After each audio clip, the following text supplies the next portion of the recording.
Dari Arlington, Virginia, saya Helmi Yohanes dan tim VOA kembali hadir dengan serangkaian berita Amerika Serikat dalam segmen Sapa Dunia. Amerika Serikat kembali melancarkan serangan udara di Afghanistan, kali ini terhadap kendaraan milik kelompok ISIS-K yang berisi sejumlah terduga pembom bunuh diri yang diyakini berencana menyerang bandara Kabul pada hari Minggu.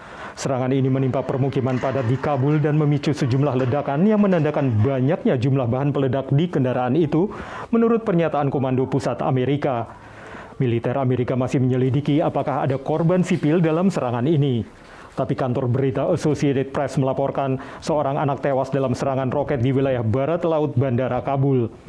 Gambar yang diperoleh kantor berita ini menunjukkan asap tebal membumbung dari sebuah bangunan dekat Bandara Kabul. Sebelumnya, militer Amerika juga melancarkan serangan udara dari pesawat tak berawak yang mengakibatkan tewasnya tersangka perencana kelompok ISIS-K.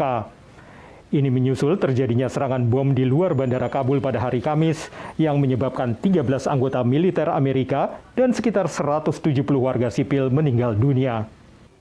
Saudara, pemerintah Tiongkok membandingkan kondisi Afghanistan dengan masa depan Taiwan jika terus bekerja sama dengan Amerika Serikat.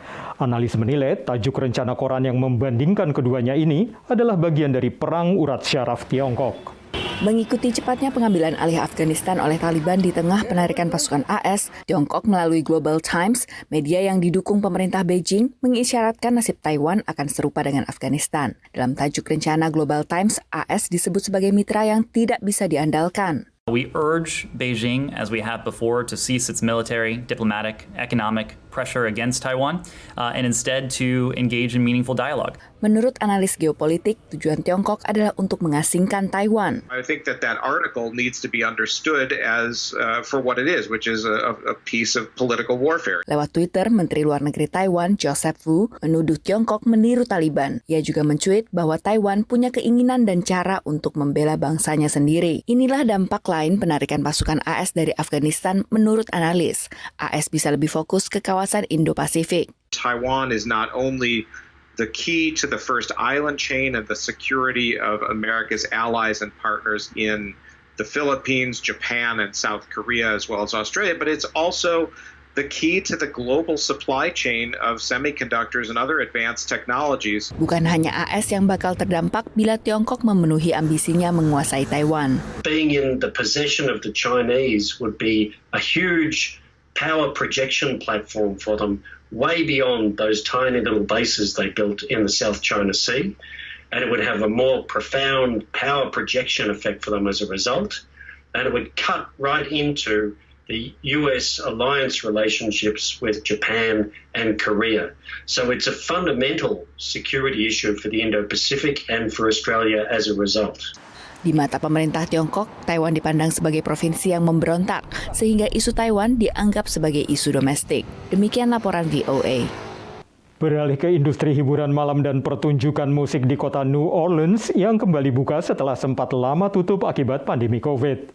Industri ini kembali menghadapi tantangan, yaitu kewajiban menunjukkan bukti vaksinasi COVID yang ditolak oleh sebagian warga maupun wisatawan. Setelah The Big Apple alias kota New York mewajibkan bukti vaksinasi untuk bersantap di restoran dan kegiatan dalam ruangan lainnya, giliran The Big Easy alias New Orleans di negara bagian Louisiana memberlakukan kewajiban serupa. I don't feel like I want the vaccine. I'm not comfortable with the studies of it and how long it's been out. I'm not comfortable with that, but I do take vitamins and things to build up my own immunity. If I'm sick, I stay home. I wash my hands, I wear my mask, and I don't go around other people that have been sick or any of that. So I take all the precautions. I feel like the main responsibility lies with each individual. So I'm gonna come out and I'm gonna do my thing, but I'm always wear my mask. And I do not believe in the vaccination. I'm sorry. I gotta be honest. Tapi sebagian turis dan warga mendukung program Health Pass yang diluncurkan wali kota LaToya Cantrell. I fully support Mayor Cantrell's, initiatives to try to decrease the transmission in the community, and I think more businesses should be proactive and not be so much worried about the resistance from a few. There was a mandate put in place for New Orleans Parish where the gyms, restaurants, and bars are going to be requiring proof of vaccination or a negative COVID test. And I'm a big time gym guy, so that's my main motivator, honestly. Louisiana menjadi salah satu hotspot terbaru virus corona dengan angka vaksinasi yang tergolong paling rendah di seluruh AS. Demikian laporan tim VOA. Kini kita tengok warga diaspora Indonesia Patrick Ferdinand yang bersama rekan bisnisnya Winnie Sutanto membuka restoran bernama Twin Panda di kota Austin, Texas. Meski menyajikan menu makanan Chinese, tapi restoran ini juga berupaya memperkenalkan masakan Indonesia kepada warga setempat.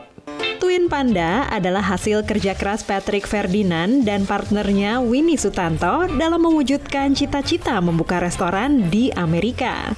Patrick yang sempat mempunyai bisnis catering awalnya ingin membuka restoran di California, tapi impiannya baru tercapai tahun 2015 di Austin, Texas. Orang sini itu masih belum begitu mengenal masakan Indonesia. Kalau kita coba masakan Indonesia saja, mungkin buat dari awal itu kita kurang nggak bisa bertahan mungkin.